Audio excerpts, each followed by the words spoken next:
Get this hearing underway. We have a lot of testifiers today. We want to make sure everybody is heard. So Representative Kephart, if you could lead us in the Pledge of Allegiance. To the flag of the United States of America and to the republic for which it stands, one nation, under God, indivisible, with liberty and justice for all.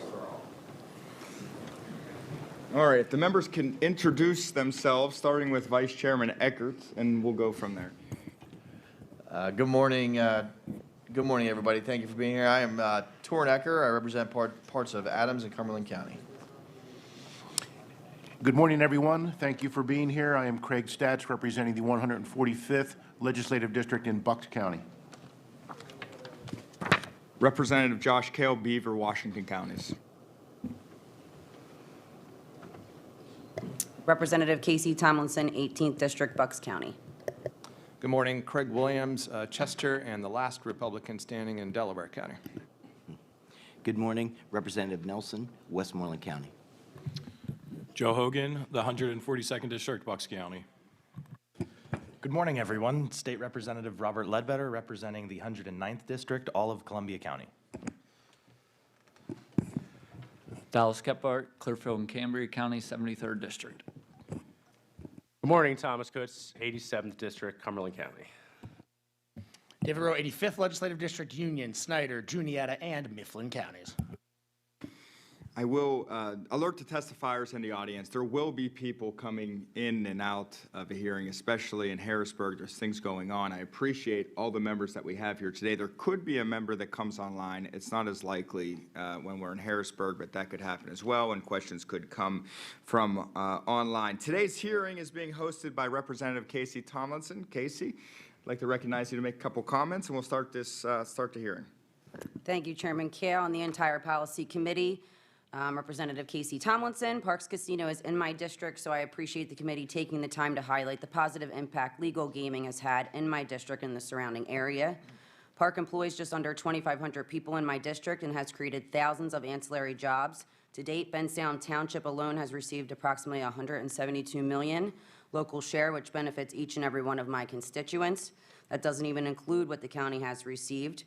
I'll let the testifiers go into more detail, and I'll just close by thanking them all for making the trip out here today. We really do appreciate it. And with that, I'll turn it back over to Chairman Kale. Thank you, Representative Tomlinson. I appreciate your effort in organizing this hearing. Obviously, gaming is an important issue that's happening here in Harrisburg. It's not a new issue. We've been talking about these issues for some time now. The casinos are an important stakeholder in that process, and we want to hear about the positive benefits that the casinos bring to the Commonwealth today. We do have 7 testifiers joining us today, which is a lot, and we do need we have a hard deadline here. I think it's, what, 11 o'clock. So if we can keep testimony to 3 to 5 minutes, and then we'll open it up for questions, I would appreciate that.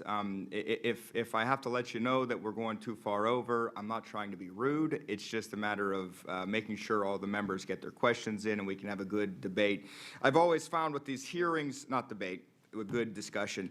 I've always found with these hearings that the most productive part is when there's the Q&A.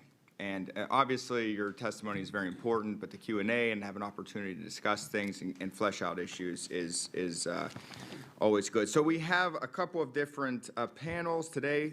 The first panel, the industry perspective panel, we have Eric Hassler, the CEO of Parks Casino, Ayanna Douglas, the Director of Environmental Services at Parks Casino, Jerry Fretz, the Director of Security at Parks Casino, and Bob Green, Mr. Green, the Chairman of Parks Casino. Thank you all for being here. Mr. Hassler, if you could start, the floor is yours, unless there was another order that you all wanted to go in.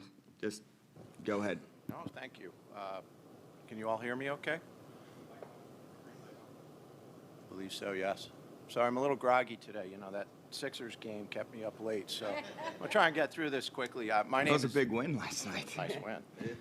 Surprising. But my name is Eric Hassler. I'm the president and CEO of Greenwood Gaming and Entertainment, which is the parent company of Parks Casino in Parks Shippensburg. With me today, I'm joined on the far right, Mr. Bob Green, our chairman of the board, who formed the company in 1989 and has been a Pennsylvania resident for the last 35 years.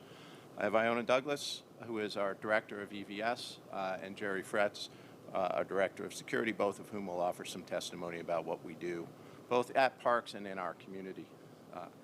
I want to address three myths that the skill game industry has been peddling across Pennsylvania. First, Pennsylvania's casino industry, as you'll see today, is not some monolith of out-of-state companies. Greenwood Gaming is based in Pennsylvania, has been continuously owned and operated in Pennsylvania for over 30 years. My corporate team works out of our offices in Bensalem. Penn Entertainment has been based in Wyomissing, Pennsylvania for decades.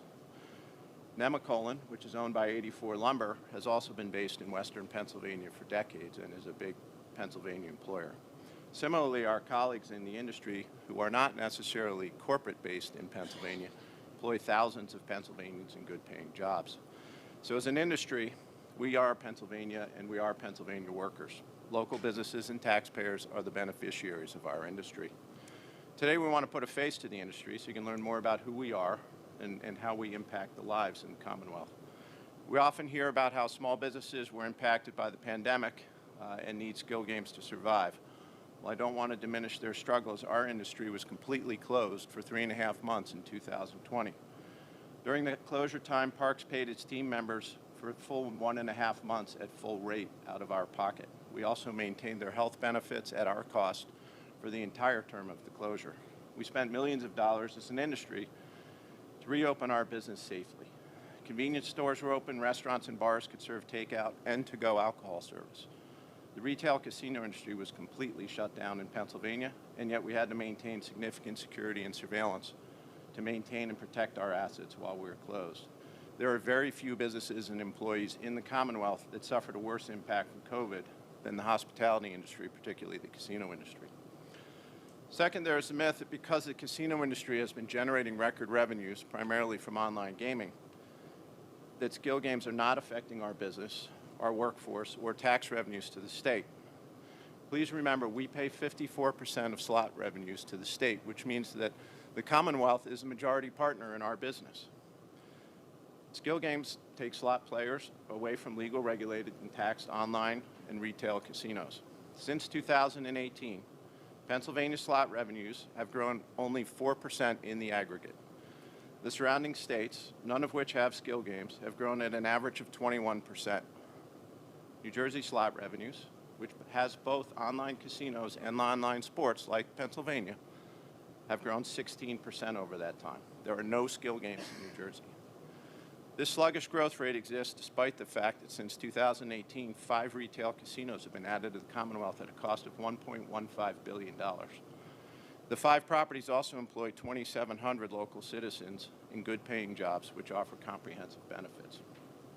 Pennsylvania is the only state in the region with skill games. Slot revenues at retail casinos are growing well below slot revenues in surrounding states because of unregulated and untaxed skill games. If we want to compare the direct example of what happens when there are skill games versus when there are no skill games, we can only look at Virginia. I'm sure you've all been following what's happening in Virginia. In November 2023, Virginia shut down all skill games in the state. In the 4 months since the shutdown of skill games in Virginia, slot revenues for the casinos in Virginia have increased 11% per day versus the 4 months prior to the shutdown.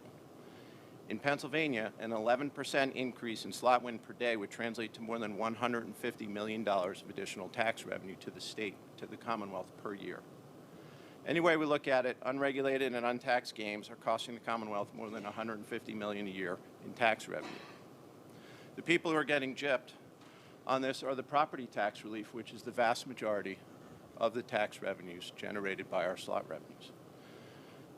Manufacturers of skill games and their proponents peddle the notion that we are merely helping small businesses and do not affect either the Pennsylvania casinos or the lottery. The truth is starkly different. The large out-of-state skill companies like Pacematic, who is based in Georgia, provide far more skill games on the streets of Pennsylvania than we do as an industry combined. Potential tax money is flowing out of state to their pockets, not to the property tax relief fund.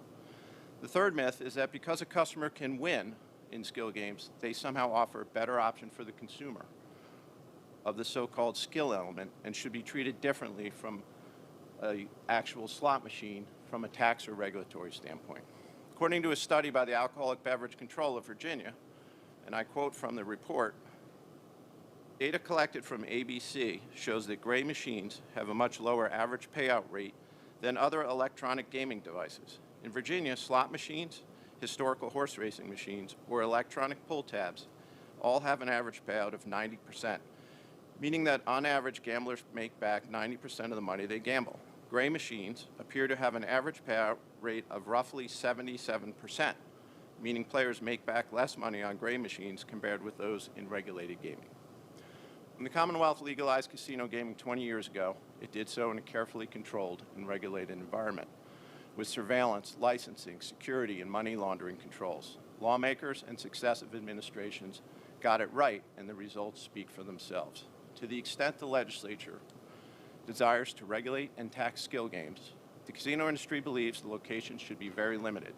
Helping nonprofits and clubs should be the primary focus, not for-profit businesses such as beauty salons, gas stations, and laundromats that started in a different business and now want to be in the gambling business. The tax rate across the industry should allow all parties to compete effectively, and the games should be regulated with the same rigor and similar licensing parameters as the very successful casino industry. I'm going to turn it over to our Director of EVS, Iona Douglas. Thank you. Thank you, Eric. Good morning. My name is Iona Douglas, and I'm the Director of Environmental Services at Parks Casino, located in Ben Salem Township, Bucks County. I'm grateful for the opportunity to talk with you today about my job and the wonderful people I'm blessed to work with. I started at Parks Casino in 2010, and I'm one of the longest tenured employees at the casino. Parks Casino is my second home, and the people I work with are family. In fact, my daughter works at Parks. She graduated from Penn State with a major in criminal justice and psychology. She now works in our department, in security department, and she also loves her job. I would like to share with you a little bit about my responsibility, my department, and most importantly, the many ways that Parks encourages employees to get engaged in helping families, nonprofit, and community groups. This company is dedicated to Ben Salem, to Bucks County, and to the region. Again, I am the Director of Environmental Services. I manage 110 employees, and our mission is to clean and maintain the casino at the highest standards. All my employees in my department are full-time employees.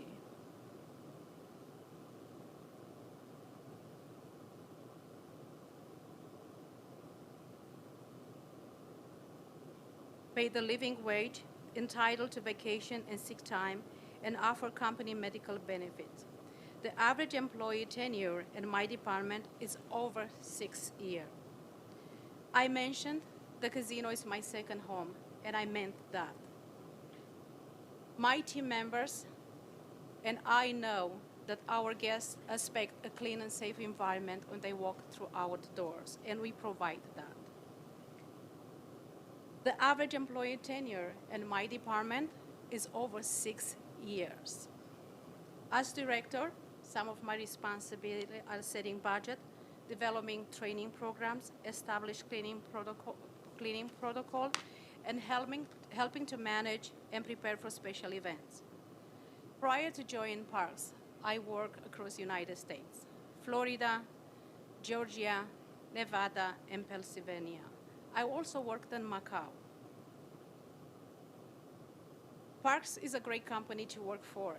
It gives me the opportunity to continue to manage and currently to lead a wonderful team. I am from Romania originally, and my coworkers come from 14 different countries. This diversity is a great asset to Parks and to each employee. We know and we learn to work together due to various nationality and culture and across the entire department. Parks provides every opportunity for every employee to grow in their current role into a new job or department entirely. I just like to say that my entire management team is a house promoter team. They all started as a team member at Parks Casino. Finally, I would like to thank Park for giving me and every employee the opportunity to give back to our community, to volunteer, to feel like I am making a difference in our community for each family in need or a senior citizen who needs food. I know that each one of you are in public service and you are familiar with the challenges that some of our friends, neighbors, even family can confront. I was raised to try to give back whenever possible, and this company gives me every opportunity to step up. They are right beside me. I cannot list all the organizations where we volunteer and give back, but I just want to list just several of them. Habitat for Humanity, Special Olympics, Theory for Friends, and Susan G. Komen. Thank you for the opportunity to speak with you today about my company I work for and my coworkers, my family. Thank you. Good morning. My name is Jerry Fretz. I'm currently the Director of Security at Parks Casino in Bensalem. I want to thank you for giving me the opportunity to testify today about my responsibilities at Parks, and as important, Parks' commitment to veterans, nonprofits, charities, and families in need across our region. Since opening, Parks has committed more than $160 million to charitable causes. Parks is a special place to work, and I'm proud to be part of the organization. My entire professional career has been in public safety, starting as a police officer in Philadelphia for 31 years, as a Navy commander for 32 years, and for the last 16 years in my current role at Parks. When you try to do the math, I'd have to be 100 to have careers that follow each other, but my military career and my police career paralleled each other. Again, I'm looking forward to discussing Parks' commitment to nonprofits and veterans because it's a critical part of the type of company that we are. But I welcome any and all questions regarding our investment and focus on security. Parks Casino invests heavily in security. Our job is to make sure that every patron, visitor, and employee is safe from the moment they step on the property until that time that they leave. At Parks, we have 105 security officers and 59 surveillance agents. We have Pennsylvania Gaming Control Board oversight, state-of-the-art eye-in-the-sky technology so we can monitor each and every square inch of the gaming floor. We patrol our lots with our mobile security officers. At Bensalem, we have Pennsylvania State Police presence in the facility and equally a partnership with local law enforcement, the Bensalem Township Police. We check the IDs of every patron who appears to be 30 years of age and younger, and we ensure that intoxicated individuals are not allowed to enter our facility or depart without the need of a sober party, and if they come by themselves, we send them home in a taxi at our own expense. Our investment, like that of every other casino, stands in stark contrast to skill games being operated in bars, gas stations, laundromats, and beauty salons. Again, my entire career has been dedicated to public safety, and that includes Parks Casino. In January 2024, a Philadelphia police officer was shot and wounded inside a corner store that sells food, candy, cigarettes, soda, cold beer, and skill games. In 1977, at the age of 21, I joined the Philadelphia Police Department and worked for the department for 30-plus years.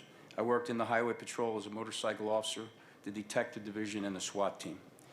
I retired in 2008, having achieved the rank of captain.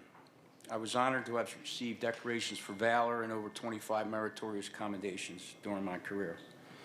Like my father, I joined the Navy as a reservist in 1986, and I was assigned to the USS Clark as a Master-at-Arms, which a Master-at-Arms is like a military police officer.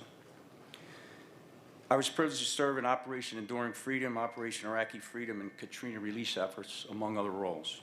From 2006 and 2008, I was mobilized to support Operation Iraqi Freedom in Baghdad, and again in 2012 to support Operation Enduring Freedom, and was assigned a NATO training mission in Afghanistan and Kabul.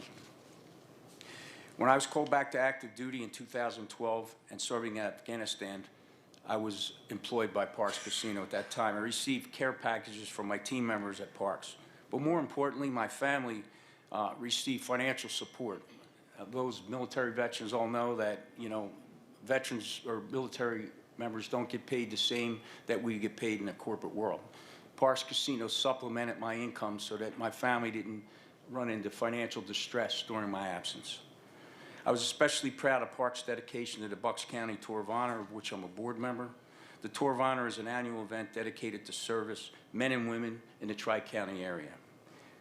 With the support, the primary support of Parks Casino, we were able to take hundreds of veterans from Bensalem to Washington, D.C., where they pay their respects and honor the service of veterans by laying wreaths at the Vietnam, the Korean, the World War II, Marine Corps, and Arlington National Cemetery.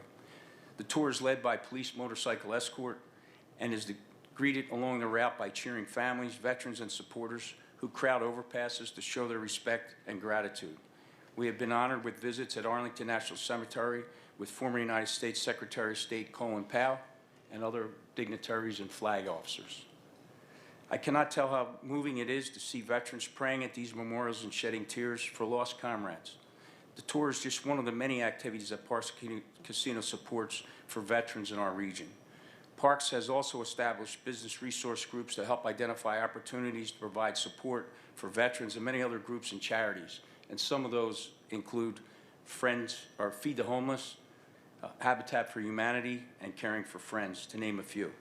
I'd be happy to answer any questions you might have about Parks' commitment to the community and to ensuring the safety of our employees and the over 4 million visitors annually who visit our casino. Thank you. Thank you. And it is my understanding that Mr. Green will not be testifying, but is here to answer questions. We appreciate you being here, and I'm going to open it up to questions now. Representative Tomlinson. Tell me again how many charitable contributions you guys have given to the surrounding area as Parks. Since our inception, about 160 million, Thank you. which was 2006, late 2006. Representative Kephart. Thank you, Mr. Chairman. I live in the center part of the state. We don't have, the closest casino to me is out of state. It'd be either Maryland or Salamanca. You could argue the one down here in Harrisburg's nearby too. So they're proposing to put one in State College, but I think there's some fight among the casino industry among that one. So none of that revenue came up my way on the charitable donation you guys do. I applaud what you did there. We have the LSA grants, but that leaves it up to some board down here as well. Versus skill games in my area have become very influential. A very rural area. The VFWs and stuff have become very reliant on these. I agree that they should be prioritized in this, but also my local convenience stores have used these dramatically. I mean, people go in there left and right, and I mean, you guys pay 54%. I'll concede that that's probably a little bit like extortion, but I don't see where putting skill games at such a high rate, like some of the proposed legislation out there, is going to help my area. They're going to take these things out left and right all over. You know, previously I worked at the Commonwealth Court. I don't have to do math to know what unanimous means. They're legal games. Is there a way forward here that we could get these things in my area? I mean, I'm more than happy for you guys to come put a casino up my way, but I mean, the reality is they're probably not going to, but my Mooses, my VFWs, they all use these things. My local convenience stores, the guy that owns, he says, you know, these do better in the lottery. They're helping businesses up there. They're, a close friend of mine, 300-person borough, he has these in his place. It allowed his place to keep open during COVID because of this. And these are real lives up my way where, you know, people don't even know exist. You know, Clearfield County, if you guys know where that's at, I mean, I'm just wondering, you know, is there a way forward here that you guys would be amendable to an acceptable tax rate, not at 54%, not at 40%? I'm talking like 15, because that's reality up my way. If you don't do that, I mean, you're going to take them out of everywhere up home, and I mean, those guys are not going to be acceptable with that. I mean, they're legal games, unanimous ruling at the or the Commonwealth Court. I mean, what's your proposal to not kill Central PA and rural areas across the state that are 2-3 hours from casinos? And again, I'm amendable to the 54%. I agree, that's ridiculous. Well, what we as an industry have said, Representative, is we would support the nonprofits and the VFWs and the clubs. You can see we already do a lot for veterans organizations, and we, as an industry, have always supported small games of chance and other opportunities. So I don't think the industry has ever had an objection to that. Your constituents do benefit from property tax relief. There's no doubt that benefits every part of the state. And to the extent people say there isn't enough property tax relief, well, part of the reason is because there's a lot of games out there that aren't earning any taxes for the state. I've heard this 54% argument. We pay, so in 2006, I was working on Wall Street at the time, and as an analyst, we felt that that was the highest tax rate in the nation, plus a $50 million license fee. We, as a group on Wall Street at the time who were financing these casinos, did not know, honestly, if they would be successful at a 54% tax rate.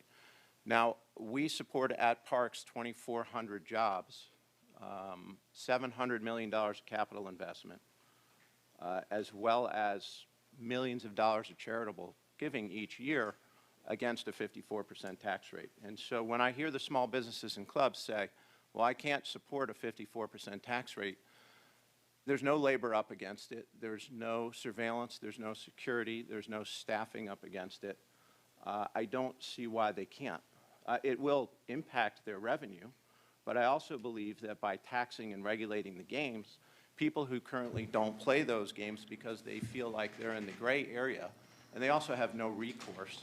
You know, if something goes wrong with the game, they call the PGCB. The PGCB says, we don't regulate those games, there's nothing we can do. And so there's a whole variety of customers who are probably out there who might play those games if they were taxed and regulated.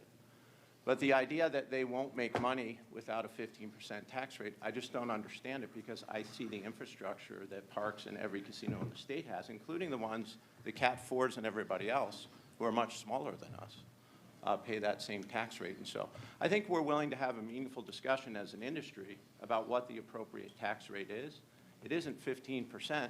And if we're looking at it as an industry and you're saying, all right, well, we're going to tax them at something, then you probably should tax us at a similar rate. We did pay $50 million for the initial license. We paid for table games fees. We agreed to an exclusivity for a 54% tax rate, which was at the time the highest tax rate in the nation. And that's all gone out the window. Now we're paying 54%, everyone else is paying 0. There's some disparity there. And I would just follow up, Mr. Chairman. I'll be quick. I mean, I can see that 54% is too high. I agree, but I just don't see why. I mean, personally, I'm a half libertarian person. I don't want government getting all this money down here instead of taking it out of Clearfield and Cambria County and wherever else across the state.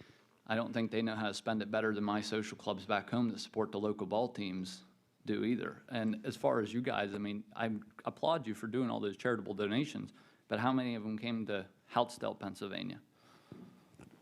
I don't know, honestly, but I know that most of our stuff is located in our region. So I see your point. I concede your point that you're not in an area that is directly benefited from casinos. So I do understand that. But that's not one I can necessarily solve.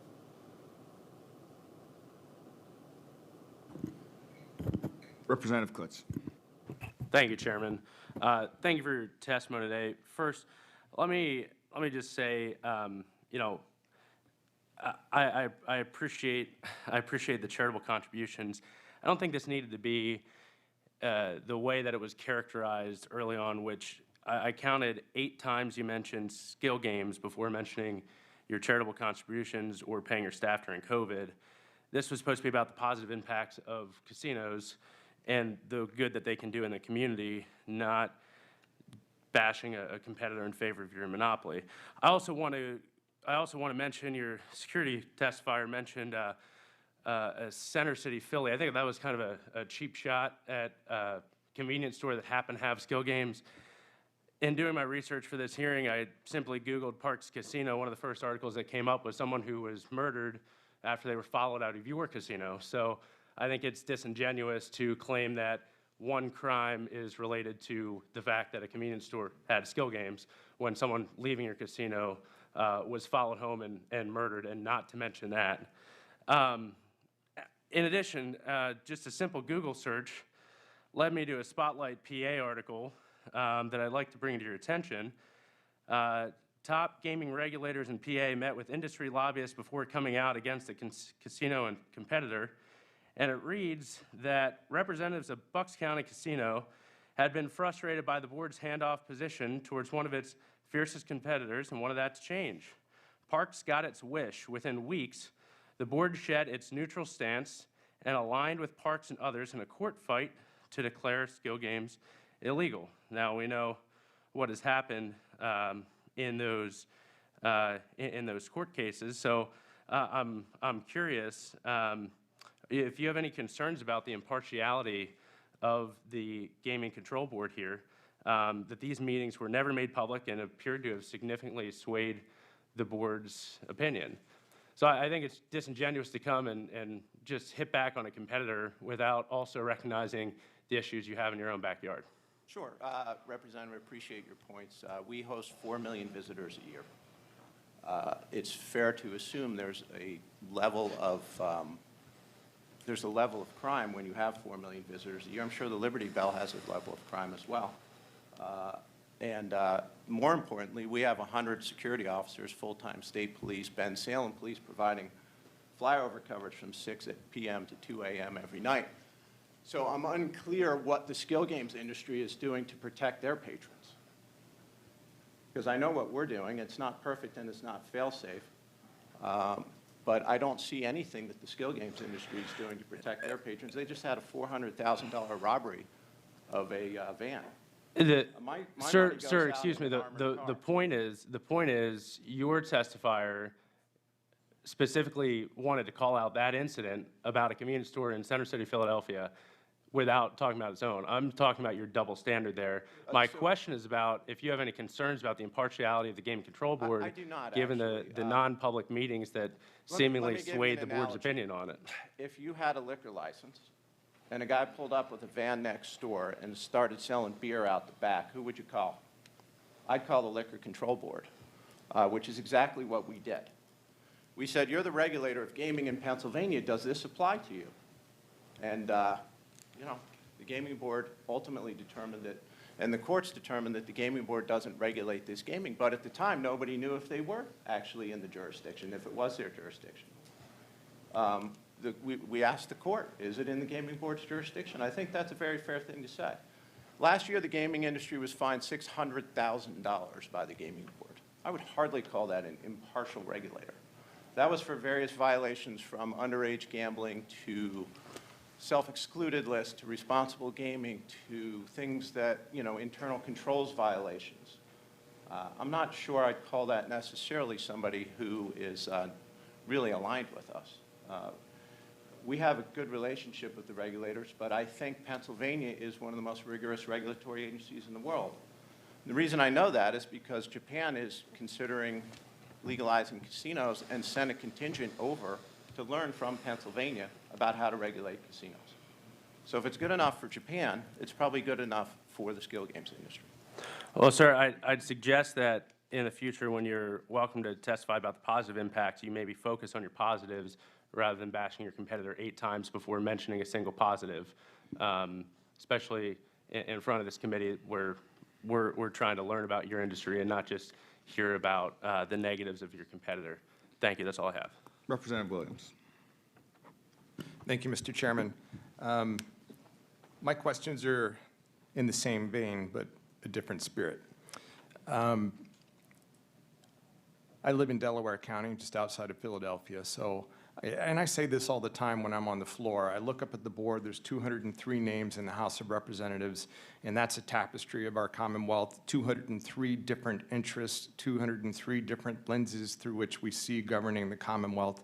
And I think you've seen, in one instance, somebody from the Southeast, very thankful for your contributions to their community, and you know, and in two other instances, people that don't have casinos nearby that are benefiting financially from skills games. My tapestry is about security and safety. I live in a violent part of the world, and it is not anecdotal. In other words, it's backed by evidence that people are being hurt in Philadelphia connected to skills games. So much so that when, you know, Mayor Parker came in, one of the first things she did just last month was pass an ordinance in Philadelphia barring them. And pursuant to that, she says nuisance locations, and she's talking about convenience stores with skills games, are not one thing, but many negative things coming together. And that's where I come at this, is not necessarily the negativity around the gambling, but people's public safety. And I have two questions. And if you don't have enough information today, I would appreciate perhaps getting back to us in writing, and we'll make that a part of our record. The first is whether or not we should consider, as a matter of statutory policy, requiring that skills games and other off-site gambling have the same security features as casinos, and bringing them to the same standard. By the way, Mr. Bretz, thank you very much for your service as somebody else who also had a parallel career in the military. I know that's not easy on you or the family. Can we require of those locations that they have security features that rival what you do with, I forget how many you said come through the casino, but you know, we can cite other statistics. Like, for example, you know, Mr. Patel, who was murdered in Hazleton, there's a wrongful death suit about that, and I'll get into the negligence standard in just a moment, where either people that are at skills games are murdering workers in the facility, or in the case of Philadelphia, and I know this because one of my colleagues on the Democrat side told me, that bandits lie in waiting for somebody to come outside of a convenience store with their pockets loaded full of cash and assault them, rob them, or kill them. What are your thoughts on standardizing security around gambling? Sure. I think you have a good model in the VGTs that the legislature. What's VGT? The video game terminals at truck stops. There's a handful of them out there already, subject to gallonage requirements, but there is appropriate licensing and surveillance and money controls on those games. I think what Senator Ferry has proposed in his bill would map those controls. It's important that the game is fair and tested for the consumer, one. Two, that there's some measure of surveillance, and that there's some measure of security in the game, particularly the cash boxes and the cash drops, as you saw with the recent robbery out there. I mean, there's no fail-safe. When you're dealing with a lot of cash, the Commonwealth historically has recognized that gaming should be safely confined within the four walls of a very secure environment. Because when there's a lot of cash running around, honestly, there's some people who have a tendency to want to steal it. And you've seen that in the skill industry, and candidly, you see it in the casino industry if left unchecked. And so as an industry, we, as a group, have said that the tax and regulatory structure should be similar to at least the VGTs. We recognize that you're not going to have the surveillance coverage in a VFW post that you do at parks, where we've got 2,000 cameras, you know, and 25 full-time surveillance people. But there should be those measures and controls, if only for the consumer to feel safer. My next question is the one that interests me the most, which is about negligence actions. Not necessarily wrongful death, although wrongful death is a part of the negligence standard. We can make a negligence per se standard. In other words, create a statute that says if you operate a game and provide no security and somebody's hurt around your game, or as a consequence of having played your game, or your game having attracted somebody to a location, and somebody is injured in any way or killed, that you can be a defendant in a negligence action. We can do that as a matter of law. In other words, we don't need to wait for common law to establish that that is a negligence action. We can define it as a matter of statute. What are your thoughts about that? You're well above my pay grade, Representative. I'm a business person, not a lawyer, but I think you're better off. I don't want to be evasive about it. You know, there should be penalties for sure. If there's games that are not legal and regulated under a proper infrastructure, and in that case there should be appropriate protections, and if not, then I do think there is liability there. You know, we face liability suits all the time, even though we have 100 and something security people, when somebody slips and falls, or that's just the nature of our society today. Yep. But we use every good action we can to try and protect the consumer across every touch point we have, all the way through to checking doors and fire extinguishers and all of that for safety. So for sure, I think that should be part of any legislation, are appropriate consumer protections and consequences if not. All right. Thank you very much. Thank you, Mr. Chairman. Chairman Dunbar. Thank you, Mr. Chairman, and I'm duly admonished to be quick already, so I will try to be as quick as possible. But I did want to bring us back to what the casinos do, positive impacts they have on the Commonwealth, and I don't want to sit here and get in a debate with my colleagues, but I'd heard them talk about tax rates, and the tax rate is too high, and I sometimes take it personal because the one bill in the House is mine, and it does have a high tax rate on skill games. I just want you to know I'm not anti-skill games, pro-skill games. I'm not anti-casino, pro-casino. I'm pro-gaming. I also had heard him mention that he was libertarian in his views. I have free market views. I believe that there should be a level playing field for everybody, and there's no reason everybody can't compete at the same levels.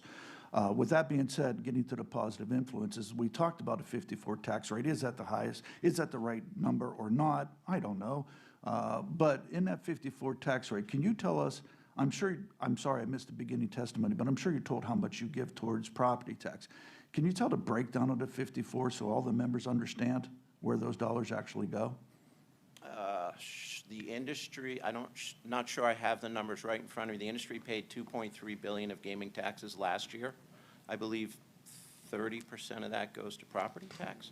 The property tax fund last year was about a little shy of $1 billion, the property tax relief. It's 34. 34. To property tax. And 5% to economic development, 11% to the Horse Race Development Fund, and 4% local share, and currently regulatory costs are about 1.8. And those dollars, not all the dollars go to the general fund. A lot of them going to people throughout the Commonwealth, specifically to property tax. I believe it's 11 HRDF, the Horse Race Development Fund gets. That helps Central Pennsylvania as well. So make sure everybody understands that these revenues that are collected go everywhere across the Commonwealth. And real quickly, employees, total employees? 2,400 across the parks complexes, Shippensburg and Ben Salem. The industry's over 15,000. 15,000 employees that all pay personal income tax to the Commonwealth, all are paying sales tax in the Commonwealth, and those dollars do get spread back out across the whole Commonwealth. So I don't want to make it sound like casinos are only benefiting those areas of which they are. And like I said, I have nothing against skill games. I believe they can compete at the same levels. Thank you. Thank you. Representative Nelson. Thank you, Mr. Chair, and I'll recognize the brief remarks as well. It's been a good hearing. We like a little fire, you know, like a little bit of excitement, and this dialogue is extremely important. It has raised the opportunity that if we're going to bring in or recognize legislatively the skilled games, that path forward. Very exciting about the opportunity to maybe reduce taxes on your organization as we increase taxes on another organization. I know Harrisburg may not be too excited about that, but I am.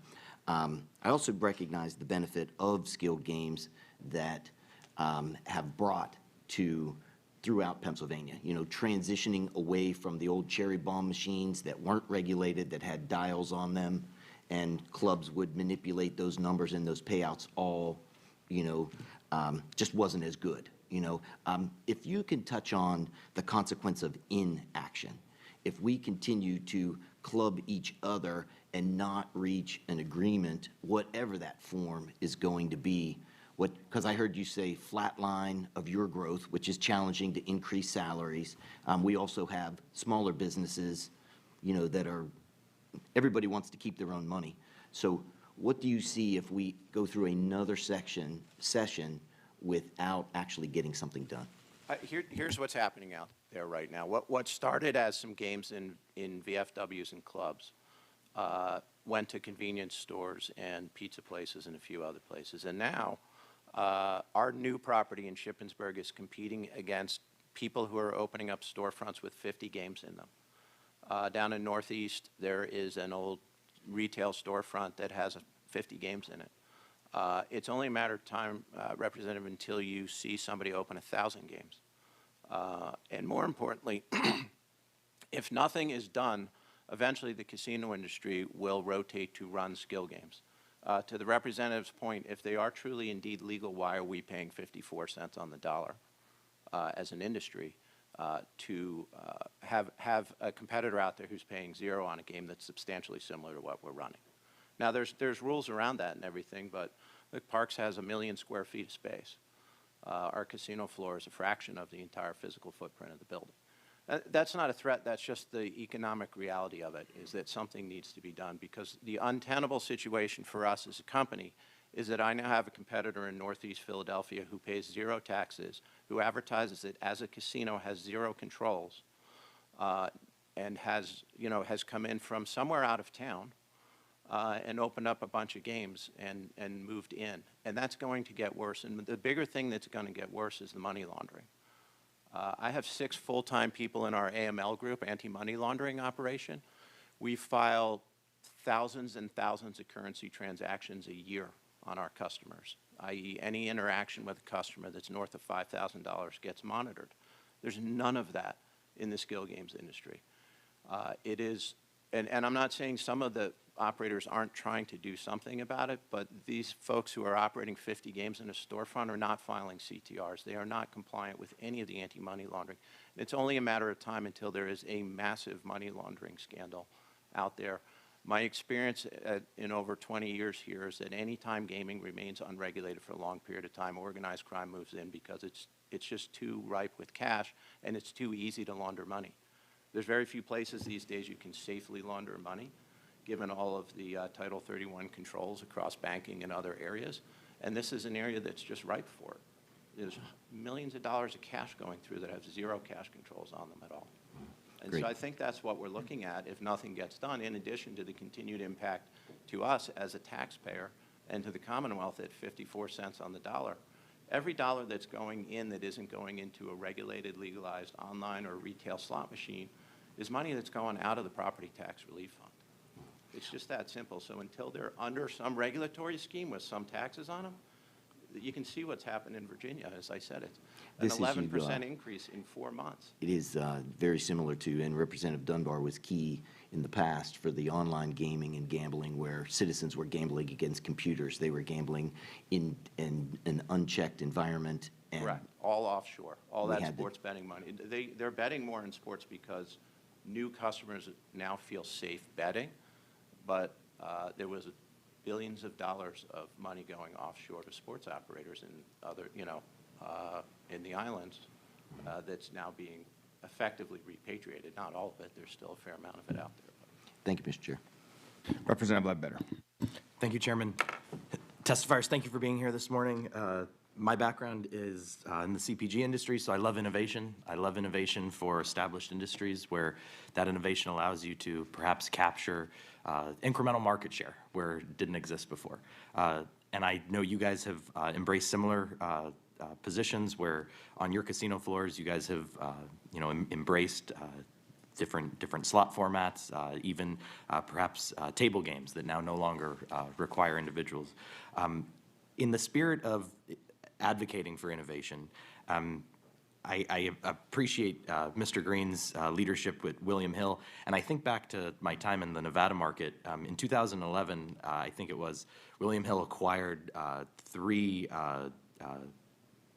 leaders within the sports betting space, Brandywine, American Wagering, and Calneva, I think. And the reason I bring this up is because these acquisitions allowed William Hill to significantly increase their market share within the Vegas market.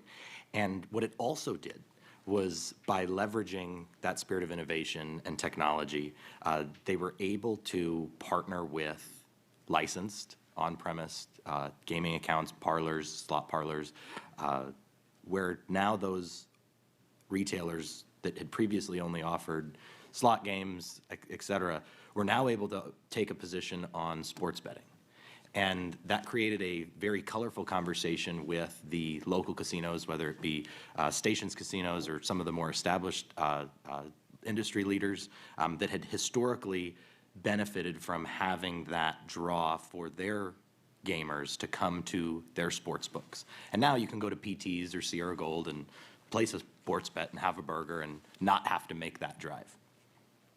I reference this because I think it is a good example of how the industry, with that perspective of innovation being paramount, could find a way forward so that way the cliche of rising tides raising all ships truly was able to manifest. Because now, a decade and a half later, you look and the sports books within casinos have evolved and have now provided a better offering for those gamers, while at the same time, that market share that was new in 2011 has been able to also be established, and the partners like PT's and Sierra Gold have been able to benefit from that more local sports bet offering. So I guess this is a more rhetorical question, and I'll wrap with this, that as you guys adopt your policy positions, are successes like this case study that I'm mentioning here something that you guys are looking at in that spirit of collaboration, that spirit of innovation for the gaming landscape here in Pennsylvania? Because if we're in a position where we are looking at technologies and incremental deployment within the industry that aren't going away, you guys aren't going away, and other competitors or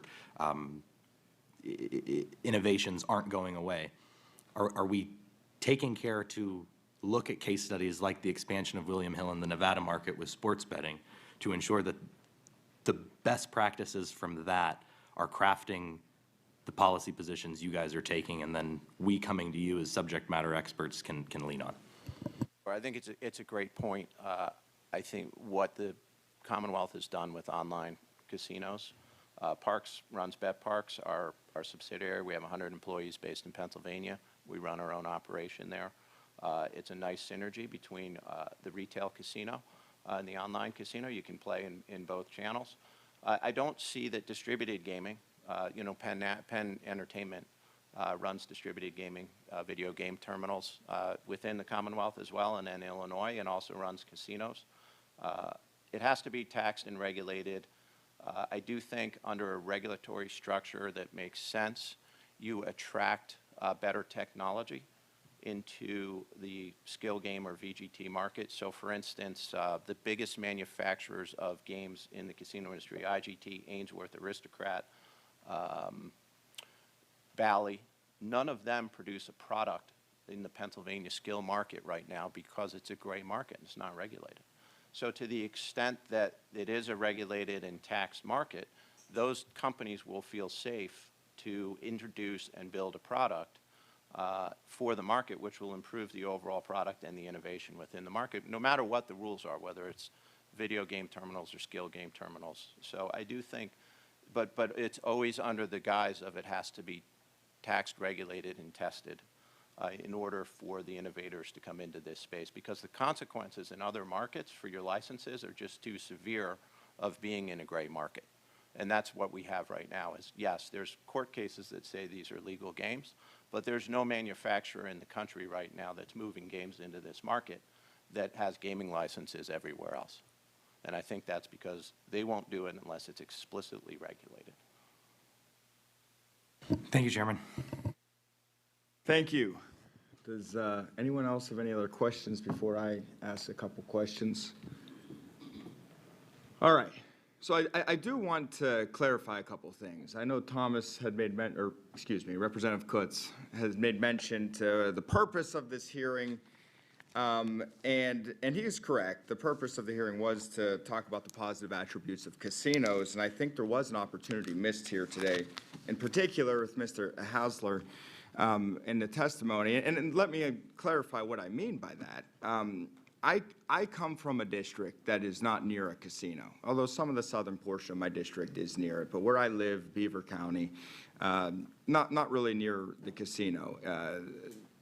It's, into Pittsburgh. That's a ride and all this other stuff. So the positive benefits of what that could bring to our Commonwealth is kind of missed on us. In fact, you had mentioned earlier the property tax relief and what that happens. Actually, when I go knock on doors, I still have people complaining to me that there isn't property tax relief, that they promised us there would be no property taxes. And that was, 2006 or something like that, and whatever former Governor Rendell promised, and none of us can control that. I was in college at the time. But that's the perspective that I'm getting from my district. And then on the other side of it, now that it was brought up with the skill games, we talk about the numbers and we talk about different companies that are involved, but I think it's important to recognize what our perspective is. And I want to share a little bit about my history with the gaming industry. I am not a gamer. I don't know that I've ever been to a casino. I don't know that I've ever played a machine. I played the lottery once when it was at like $1.2 billion, Powerball, whatever it was, just, so I could, but that's not my background. So I came into Harrisburg pretty ignorant of it. I was on the gaming committee, and there was a hearing, and it was about this issue. It was one of the first issues that we dealt with, and I totally had no clue what I was walking into. But pretty quickly thereafter, I had a number of local businesses in my district coming to me, telling me how important having these machines were in their area. So when you talk about taxing this and taxing more revenue from this and that, what we're hearing is our local businesses aren't going to be able to survive, because that's what we're talking to our constituents. So today was an opportunity to hear from your industry and the value that you bring as we go into this, gaming discussion. So we have your perspective and understand it, but instead it's turned into this back and forth, and I think everyone got defensive because of it. Look, I don't mind conflict, and quite frankly, I'm not offended that I was ignored when I asked for the parameters of this hearing. I have been married for 16 years. I have 8 children. I'm used to being ignored. It's not too big of a deal. I just think that we missed an opportunity because now it's going to be drowned out in the noise about the discussion we're having about the negotiations back and forth on particular numbers. And here we are, still a large portion of my caucus doesn't understand the value you bring. Instead, we're going to walk away from this hearing with this, the same old type of back and forth. So I do think that that was an unfortunate missed opportunity for today. But there's still another panel, and I know they're going to talk more about the positive benefits, and we can rehabilitate it going forward. But since it was brought up, I always get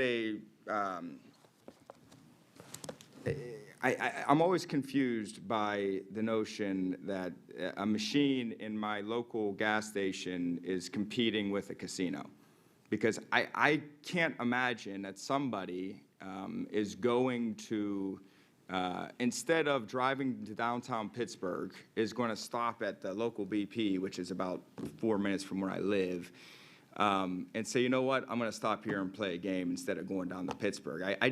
I don't buy it. I don't think that's realistic. Doesn't pass the smell test. Could you maybe develop that a little more? Like, how is this actually competition? In my mind, it's apples and oranges, and I just don't understand the comparison. Your guys, I've been inside a couple of the casinos just on tours and stuff, and they are remarkable buildings. It's an event. It's an event to go down to a casino. There's all kinds of things you add, the food, the atmosphere. That's a lot different than going into the VP and sitting down and playing a game. Help me understand how they're competitors. Sure. I think if you think about the customer, they've got a wallet. There's $50 in the wallet. They're going to choose where to spend that money. I use the movie theater analogy often. If you had to drive 20 miles to go to the movie theater, it's the only movie theater you would drive 20 miles if you want to go to the movie. There's a movie that's 2 miles away in a movie theater, and even if it's not as nice as the movie theater 20 miles away, you're likely to go to the movie theater 2 miles away for the convenience sake. And so there's for sure an impact. We can see it in the numbers with the surrounding states. None of the surrounding states have skill games. Our slot revenues are growing at a fraction of the rate of the surrounding states. I think the perfect example I'll give you is I was in Ardmore getting gas on a Tuesday night recently, and there was somebody sitting playing a skill game. Ardmore is down on the main line outside of Philadelphia. That person, if the skill game was not there and they wanted to play, would either be at Valley Forge, which was only 10 minutes from Ardmore, or they would be online playing. And so I think what happens is there's a limited wallet for gaming, and that wallet gets carved up within what's available. And to the extent there are more convenient alternatives than casinos, then I think the customer chooses that more convenient alternative. The game, substantively, it has the skill round, but the first several rounds still play like a So slot machine. is the lottery a competition for you? Sure, absolutely. And as you know, or may not know, we have been going back and forth with the lottery for some time on their online So spinning buying a games. lottery ticket is competition to going into a casino? To a certain extent, it competes for leisure dollars. Restaurants, movies, anything. People have their fixed costs, rent, mortgage. So should car restaurants payments. be taxed at 54%? What's that? Should restaurants be taxed at 54%?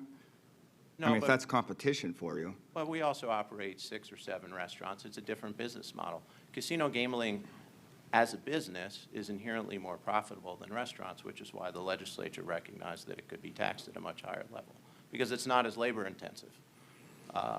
Slot machines are not as labor intensive as table games. The tax rate in table games is 16% versus 54%, and restaurants aren't taxed the same way because the profit margins aren't there. That's part of the reason, and skill games are effectively similar to a slot machine, hence their ability to hold a similar tax rate as slot machines.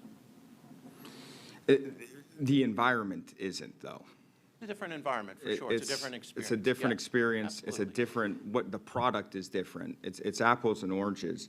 And one of my colleagues had mentioned, just because it's a higher percentage for you, I mean, we hear this all the time with the Democrat Party, quite frankly, like, the rich don't pay their fair share.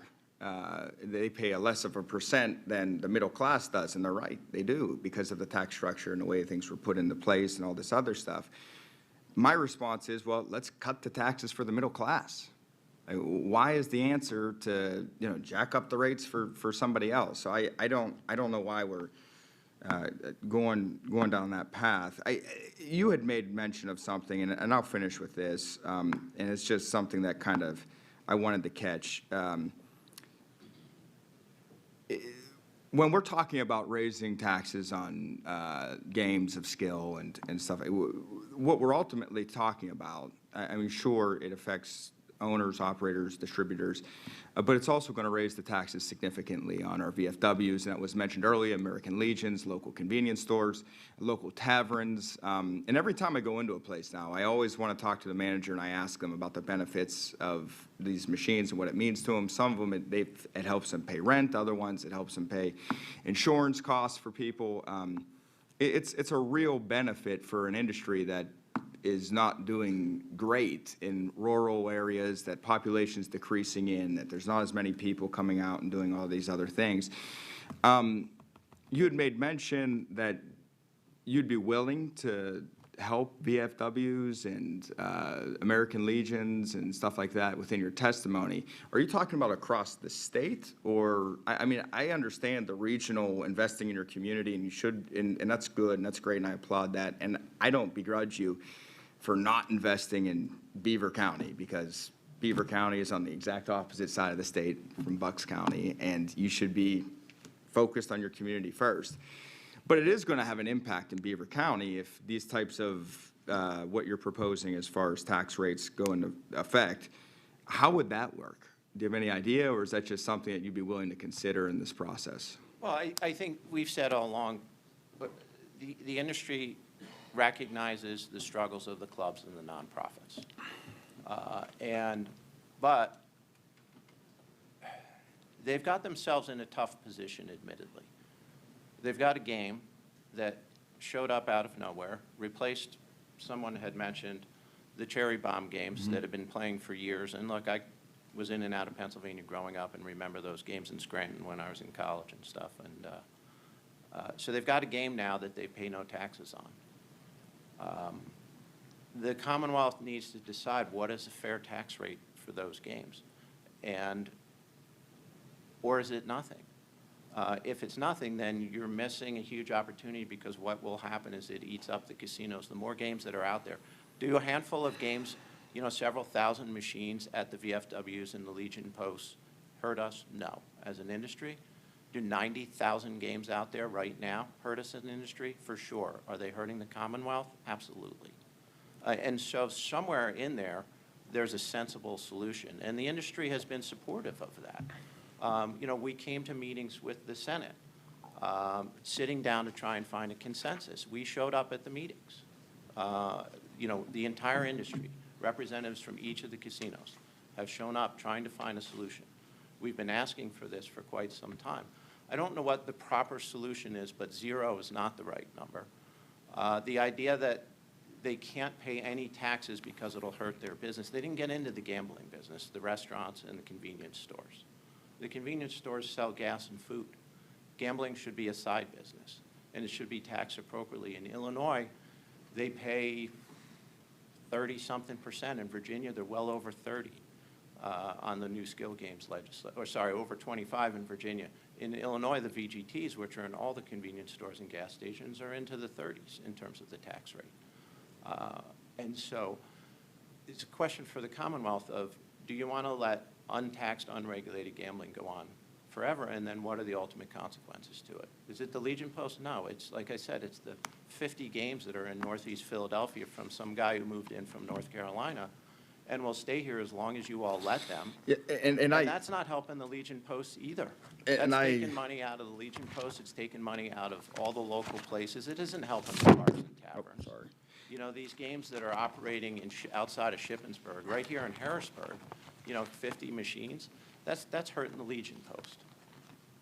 I just, and this is where I think we missed an opportunity today. I see what's happening in Beaver County, in Washington County. I know what the impact is. I don't know what you're talking about in Northeast Philadelphia and other things and parks. And quite frankly, I don't know what the massive impact is of the casino industry.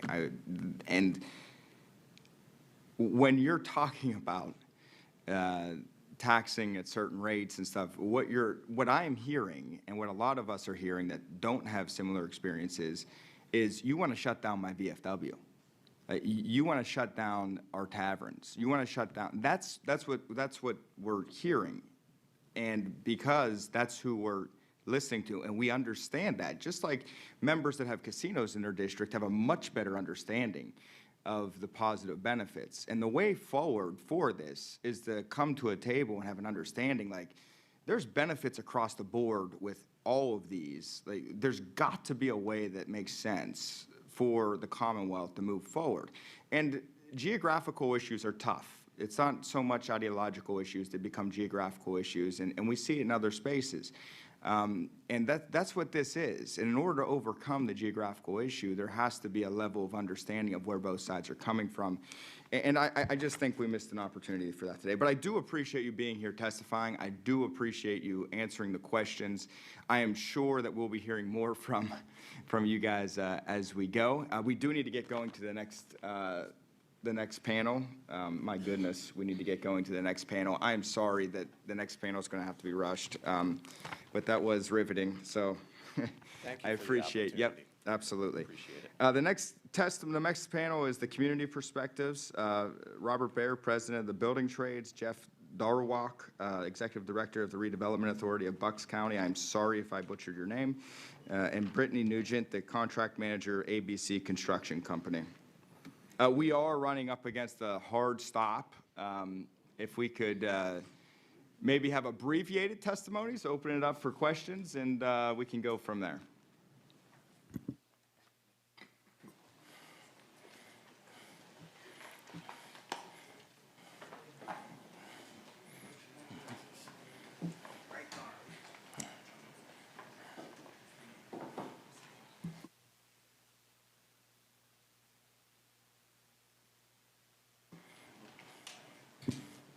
Mr. Mayor.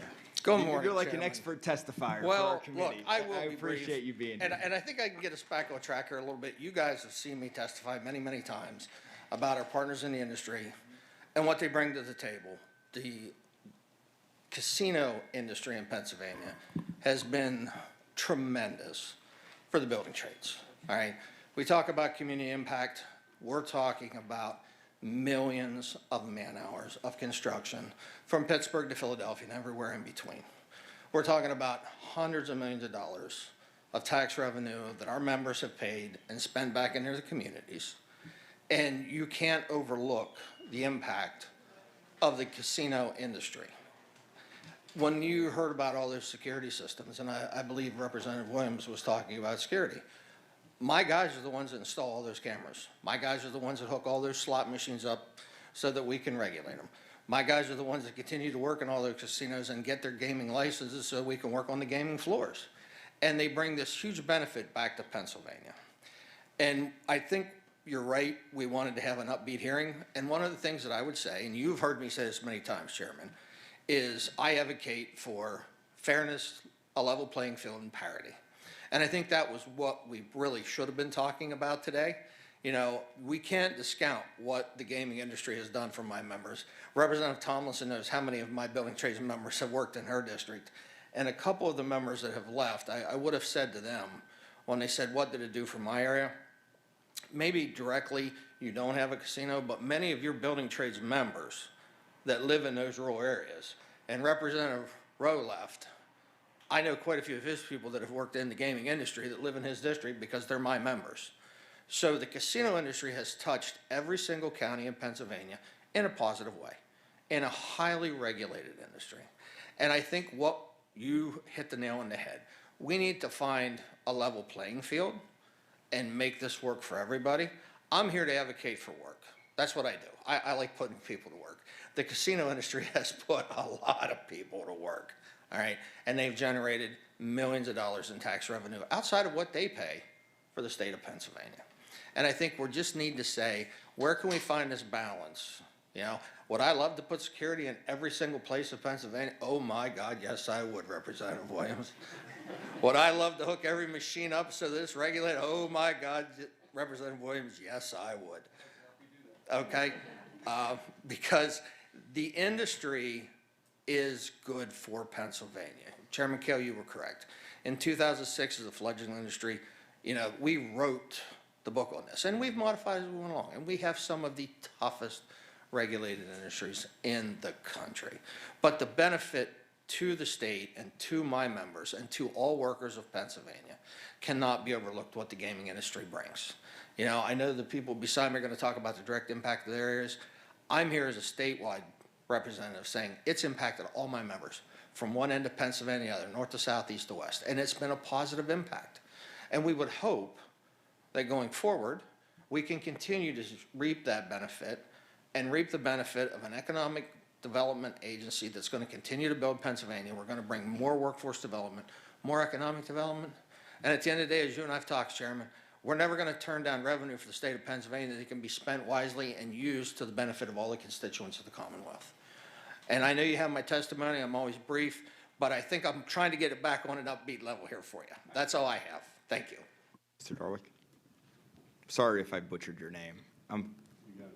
Okay, thank you. Got it right, Mr. Chairman. So, this is my first testimony. It's actually my first time in the Capitol building. Lifelong Pennsylvanian, lifelong Bucks County resident. My name is Jeff Darwalk. I'm the Executive Director of the Bucks County Redevelopment Authority. I will read from my testimony, but I'll try to be brief in getting through it. I have been with the Redevelopment Authority for over 17 years now. The Redevelopment Authority, as a redevelopment authority in the county of Bucks, in a county of the second class A, is authorized under the Pennsylvania Gaming Act to receive 1% of the gross terminal revenue from Parks Casino and Racetrack in Bensalem Township. In accordance with the Gaming Act, the Redevelopment Authority is responsible for distributing municipal grants to the eligible municipalities specified in the Gaming Act, and we oversee the administration of what we call the Municipal Grant Program, wherein the eligible municipalities can apply to the Redevelopment Authority for grant funding sourced from local share revenues. The Municipal Grant Program, along with the application process, is made available by the Redevelopment Authority on an annual basis. In Bucks County, the municipalities that are eligible to apply for the Municipal Grant Program each year include the municipality in which the gaming facility is located, the county in which the licensed facility is located, and the municipalities that are contiguous to the municipality in which the gaming facility is located or are wholly within the boundaries of a contiguous municipality. Therefore, there are a total of 10 eligible municipalities or applicants, and they are the Township of Bensalem, the County of Bucks, the Borough of Bristol, the Township of Bristol, the Borough of Humeville, the Borough of Langhorne, the Borough of Langhorne Manor, the Township of Lower Southampton, the Township of Middletown, and the Borough of Pendle. Municipal grants from local share revenues are used to fund the costs of human services, infrastructure improvements, facilities, emergency services, and health and public safety expenses associated with the licensed facility operations. Each year, grant requests for such projects are submitted by the eligible municipalities to the Redevelopment Authority. The project requests are evaluated, and municipal grants are ultimately authorized by the Board of Directors of the Redevelopment Authority. Today, I can confidently affirm that the distribution of local share revenues generated at parks to eligible municipalities in Bucks County has bolstered the safety, vitality, and well-being of our communities. These funds have been instrumental in facilitating infrastructure enhancements, supporting impactful health and human safety initiatives, and ensuring that our police departments, firefighters, and emergency service responders are adequately equipped to serve and protect. And it is here I would like to recognize that the Municipal Grant Program was initially established and launched in 2008 under the Gaming Act from language introduced by then Senator Robert M. Tommy Tomlinson. Since that time, the Redevelopment Authority has awarded over $60 million in local share revenues to the eligible municipalities to fund hundreds of projects and applications. The Redevelopment Authority is extremely proud of the Municipal Grant Program's success, most of all because these grants allocate funding to projects prioritized by the eligible municipalities, alleviating the financial strain on local taxpayers within the predominantly blue-collar, working-class communities of Lower Bucks County, many of which already have a high tax burden. These grants have facilitated the acquisition of police, fire, and emergency responder vehicles, the enhancement of equipment and training facilities for first responders, compliance with federal mandates for improved emergency responder radios, upgrades and improvements to roads and signalized intersections, and the modernization of existing municipal fire, police, and emergency service facilities. These projects significantly or completely mitigated any potential adverse effects that many initially thought would accompany the introducing of casino gaming.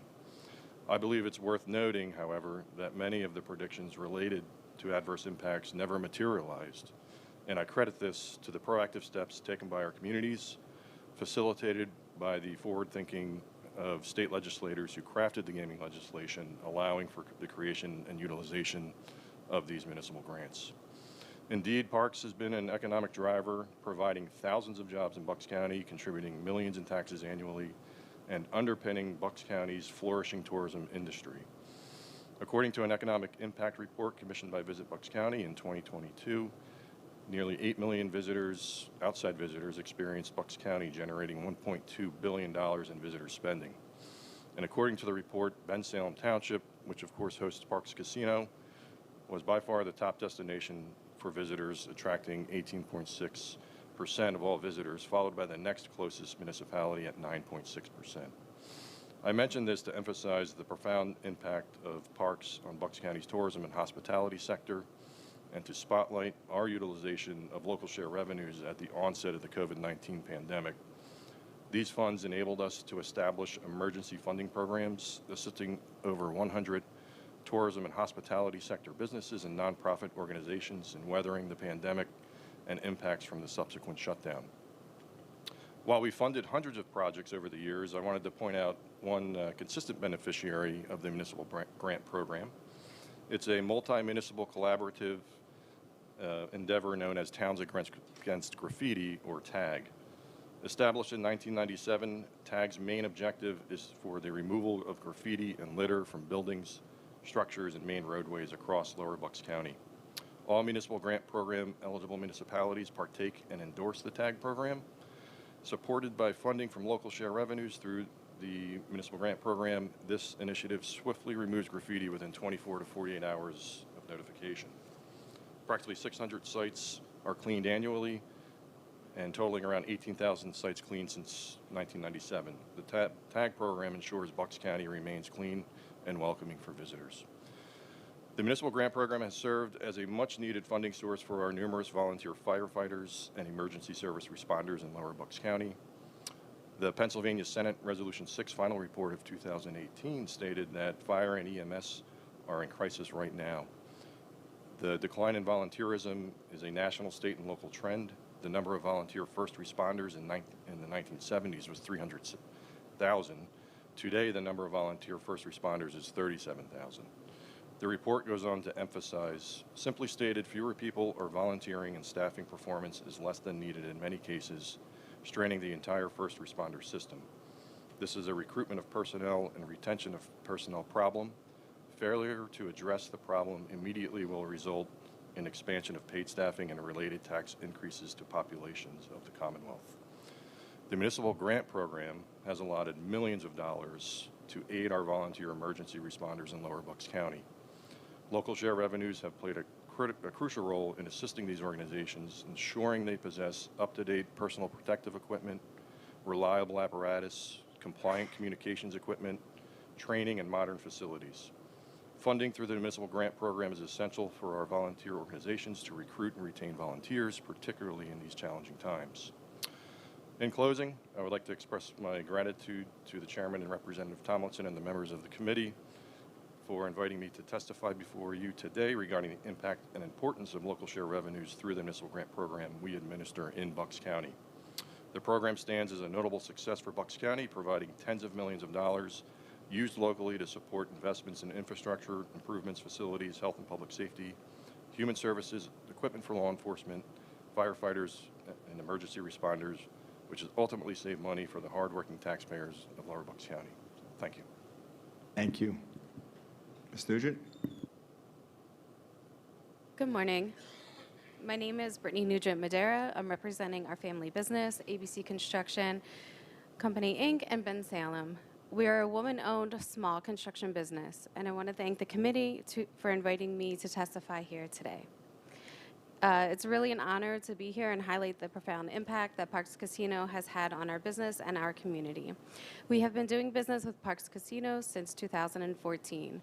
Our work principally is helping to maintain their facilities. We do about $1 million in business with Parks a year. Our work with Parks Casino helps us to help feed 50 to 70 employees, families. It is a significant part of our revenue. We know that working with Parks has made our team feel like an integral part of helping the broader Bensalem community to prosper and grow.